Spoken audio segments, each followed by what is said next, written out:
The Trump administration just publicly dismissed one of the most dangerous fighter jets flying today as an inferior product, a cheap alternative not even worth considering. And what happened next might be the most embarrassing wake-up call American fighter pilots have faced in decades. And if you think this is just another political headline, I need you to stop what you're doing and pay very close attention, because what I'm about to tell you involves leaked military documents, real combat exercise results that the Pentagon does not want you talking about, diplomatic threats that could fracture the most important defense alliance in North American history, and a Swedish-built fighter jet at that has been quietly humiliating American aircraft in exercises all over the world. And by the end of this video, you're going to understand why the most expensive weapons program in United States history, a program that has cost American taxpayers an estimated $1.8 trillion, is now facing a credibility crisis it may never recover from. So, if you're new here, make sure you hit that subscribe button and turn on notifications, because this channel breaks down the stories the mainstream defense media doesn't want to touch.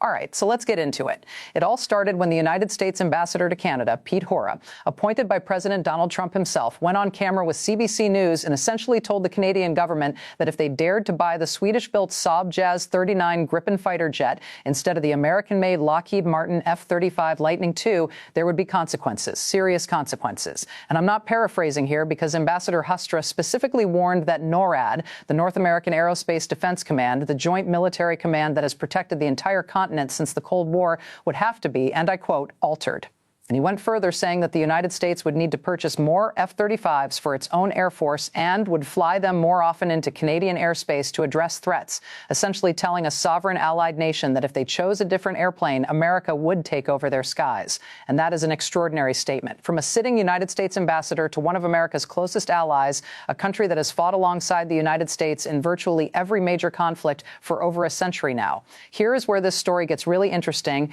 and where the so-called inferior product starts to tell a very different story than what the Trump administration wants you to believe. Because while Washington was busy threatening Canada and dismissing the Gripen as not good enough, the actual combat exercise record of this Swedish fighter jet tells a story that should make every single American taxpayer sit up and ask some very uncomfortable questions about where their defense dollars are actually going. Let's go back to Red Flag Alaska 2006, one of the most prestigious and realistic multinational air combat exercises in the world, hosted by the United States Air Force, where the best pilots from allied nations come to test themselves in near-real combat conditions. And in that exercise, the Swedish Air Force brought their grips, and they were assigned to the red team, the adversary force, with reduced AWACS support and reduced ground support, meaning they were deliberately handicapped compared to the blue team, which had the full weight of American combat support behind them. And what happened next stunned the American pilots, because according to former Swedish Air Force flight engineer Stefan England, who actually participated in these exercises, the Greens connected their own link systems and essentially turned themselves into their own airborne early warning network.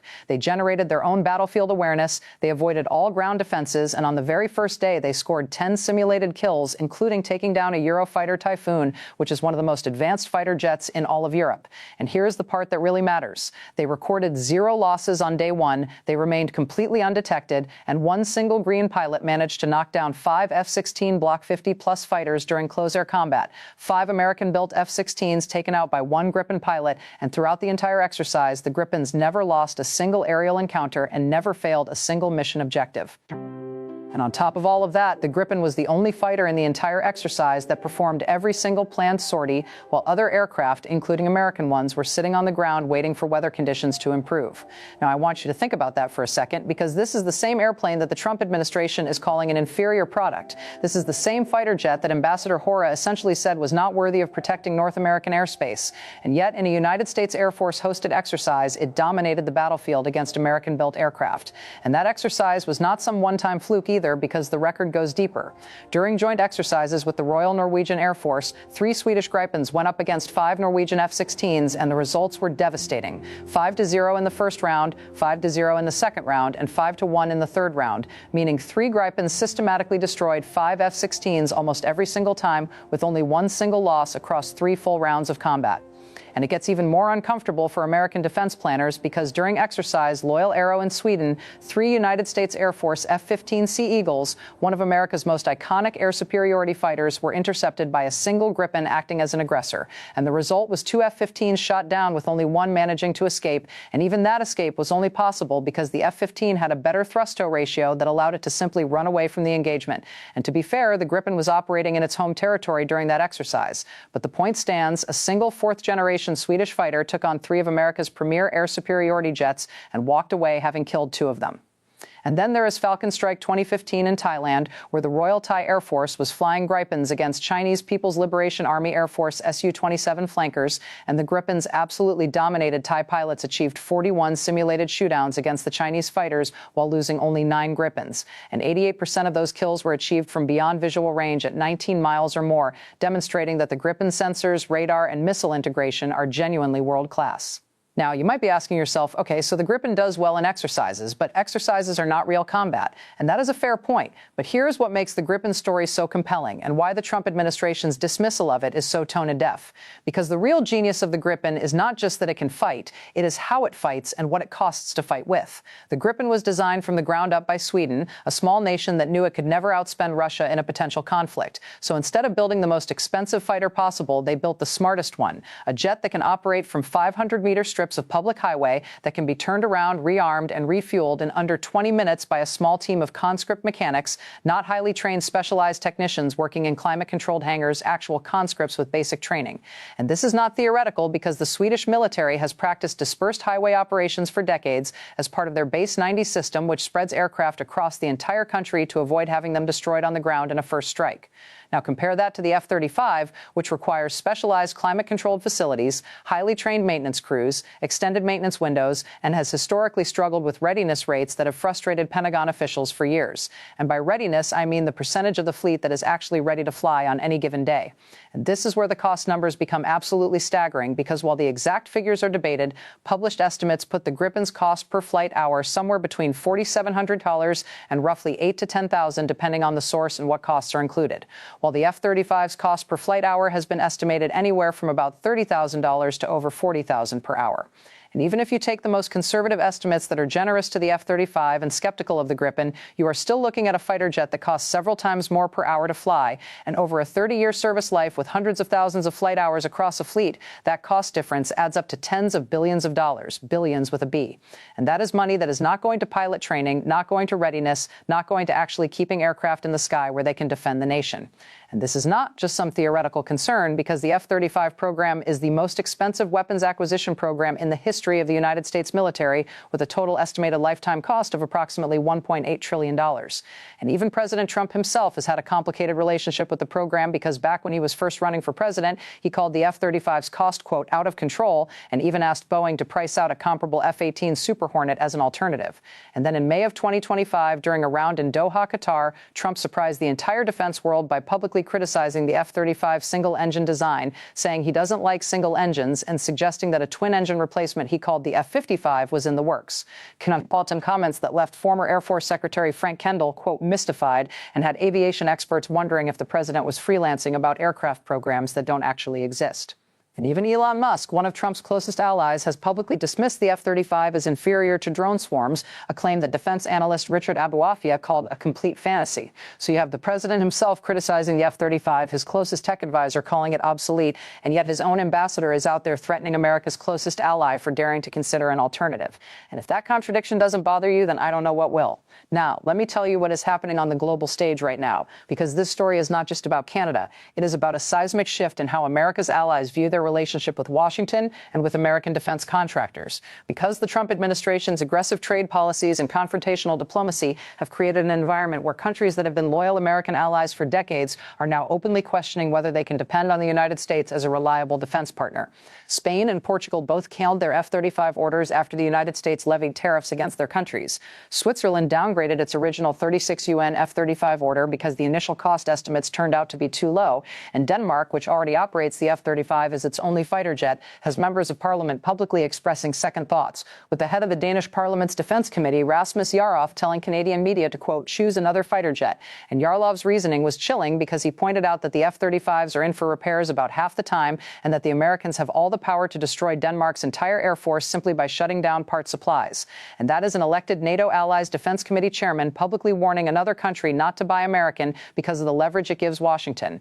Meanwhile, Colombia signed a multi-billion-dollar deal for 17 Gripen ENF aircraft in late 2025. Brazil has 36 Gripens on order and is negotiating for more with local assembly by Ember. Peru is planning to purchase 24 Gripens, and Saab is offering Canada a package deal of 72 Gripen E and F fighters plus 6 Global Eye airborne early warning and control aircraft, a deal that Saab says would create 12,600 jobs in Canada. And here is the part that the Trump administration really does not want Americans to know. The United States might actually have the power to block Canada from buying the Gripen because the Gripen E is powered by a General Electric F414 engine, an American-made engine, which means Washington could potentially use export controls to veto the sale. And there are already reports that Trump administration officials have privately said the United States would not allow highly classified data to be shared over a network where the Gripen was present, essentially threatening to cut Canada out of the NORAD intelligence sharing system if they buy the Swedish jet. And if you are an American taxpayer, you should be asking yourself whether using that kind of coercive leverage against your closest ally is really making America stronger, or whether it is driving allies into the arms of competitors and undermining the very alliance system that has kept America safe since the end of World War II.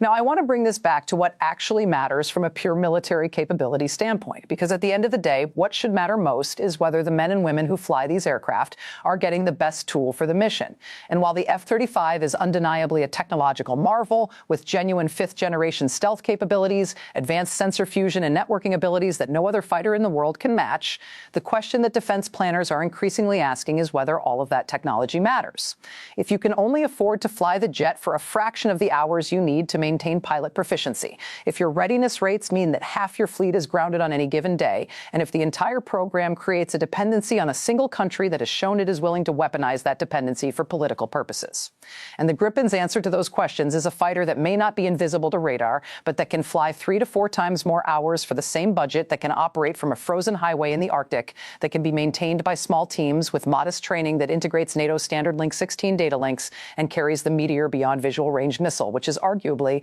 the most capable air-to-air missile in the Western arsenal, and that has proven in exercise after exercise that it can go toe-to-toe with fighters that cost dramatically more and come out on top.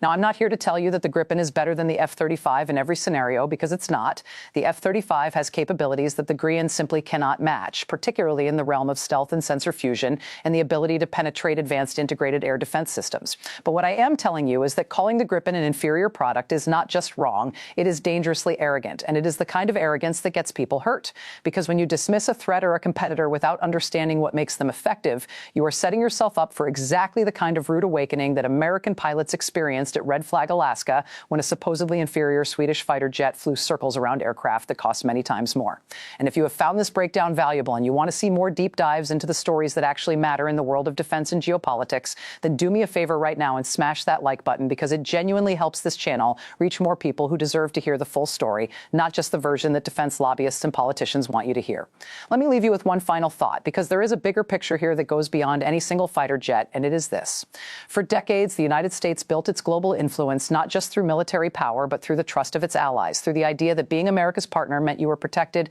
and respected. And what we are watching right now in real time is that trust being eroded not by America's enemies, but by America's own government. And when a 72% majority of Canadians now support incorporating the Gripen into their Air Force, according to polling by Ecos Politics, when NATO allies from Denmark to Spain are reconsidering their dependence on American hardware, when defense experts like Margaret Kosal, a former Defense Department official and associate professor at Georgia Tech, describes the uneasiness over the F-35 as a potential canary in the coal mine, signaling a lack of confidence in the United States. That should concern every single American, regardless of where you fall on the political spectrum, because the strength of American defense has never been about any single airplane. It has been about the network of alliances and partnerships that multiply American power across the globe. And if we lose that network because we were too arrogant to respect a Swedish fighter jet and too aggressive to treat our allies as equals, then it doesn't matter how many F-35s we build, because we will be flying them alone, and that is a future that nobody should want. Thank you for watching. I'm going to keep covering this story as it develops, because the Canada fighter jet decision could come at any time, and the implications are massive. So if you haven't subscribed yet, now is the time.